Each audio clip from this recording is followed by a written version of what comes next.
Assalaamu calaykum kusoo dhawaada channelkayga. Haddii ay tahay markii ugu horeysay ee aad channelkayga soo booqato, waxaan kaa codsanayaa inaad subscribe ii saarto. Anigu waxaan channelkayga soo geliyaa cuntooyin si fudud loo sameeyo, waqti badanna aan ka qaadanin. Haddaad tahay qof ardaya ama qof degdegaya ama qoftii waqti badan aan rabin inuu kitchada galo, aad iyo aad ayuu channelkaygu ku anfici doonaa insha Allah. Maantana waxaan idinla wadaagayaa cunto aad u fudud, waqti badanna aan qaadanin in la sameeyo. marka daawasho wacan ayaan idin leeyahay. maanta cuntadan idinla wadaagayaa waa sandwichkaas quruxda badan loo sameeyay. khubista diyaarta ayaan isticmaalay, dhexdana waxa aan ka geliyay beed iyo cheese. maasha Allah, sida quruxda badan aad aragtaan ayuu iminka inoo soo baxay cuntadeennii. waxa ayna ka kooban tahay ama aad u baahan tahay saad cuntada quruxda badan aad u samayso sida tan.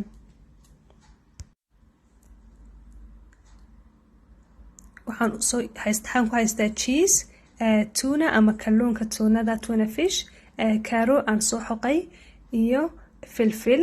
sidoo kale waxaan isticmaalayaa khubista diyaartaasaan idiin sheegay ama tortilla wraps iyo beed. intaas oo kaliya ayay cashadeena maanta ka kooban tahay, iyo dabcan milixdii saliidii. ama casho ayaad u isticmaali kartaa ama sidoo kale quraac, kolba adigu waqtiga aad jeceshahay ayaad u isticmaali kartaa. kulli qoraalka dusha ayaan idinku soo qoray. markaa beedka ayaan iminka qasayaa xabad 2-3 inta adiga kugu filan ama inta qof aad u sameynayso ayay ku xidhan tahay. in yar oo caana ayaan dusha beedkayga kaga darayaa. daa'iman anigu caano ayaan ku qastaa beedkayga.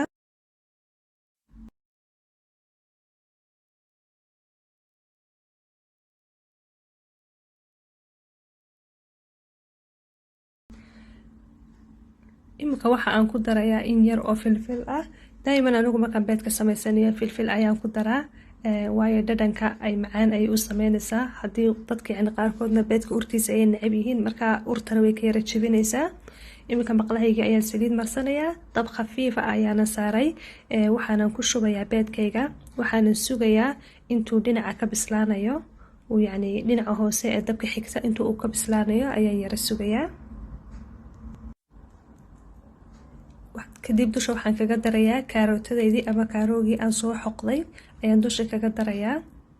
dabkuna waxaad ogaataa mar walba dab khafiifa inaad ku samayso. sidoo kale tuunadeydii diyaarka ahayd ama kalluunkeeni tuna fishka ee diyaarka ahaa ayaan in yar dusha kaga darayaa isagana. ma wada isticmaalayo intaba maadaamoon mar labaad inaan sameeyo. iminka beedkaygii uu iiga bislaaday dhinacii hore, waan rogayaa si uu dhinaca kale uga bislaado. markaa dabku mar walba khafiif ayuu yahay. iminka dusha waxaan kaga darayaa in yar oo cheese ah ama farmaajo. waxaan u maleynaya dadka qaarkood cheeseka farmaajo ay u yaqaanaan. markaa khubisteydii ii diyaarka ahayd ee aan haystay ayaan dusha ka saarayaa, waana yara sugayaa inta cheeseka iyo khubistu isku dhagayaan. kadibna dhinaca kale ayaan u rogi doonaa insha Allah. intaana roginsa in yar oo saliida ayaan dusha kaga darayaa.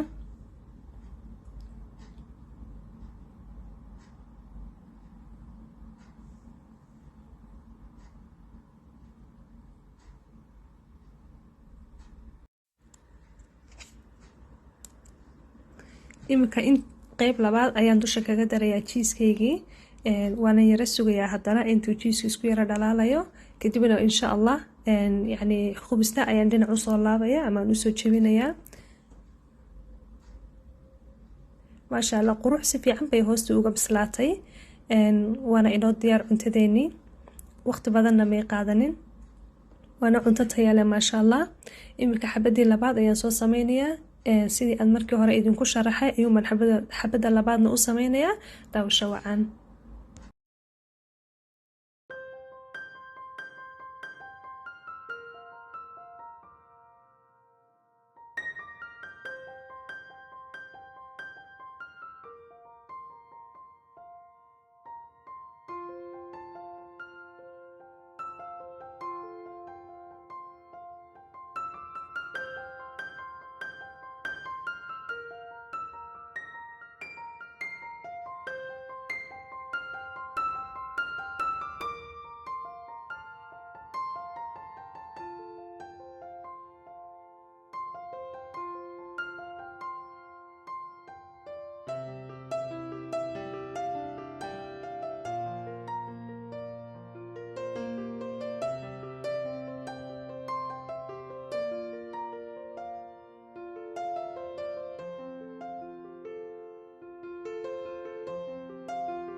haddii aad muuqaalka maanta ka heshay waxaan kaa codsanayaa inaad fiidiyowga like saartid comment-na ka bixisid asxaabtana la sii share garaysid haddii aad channelka ay ku cusub tahayna fadlan subscribe ii saar haddii kalena asxaabtaada la sii wadaag inta aynu fiidiyow kale ku kulmi doono waxaan idinkaga tegayaa fi amaanillah allahumma baarik lana fiima rasaqtana waqina cadaab annaar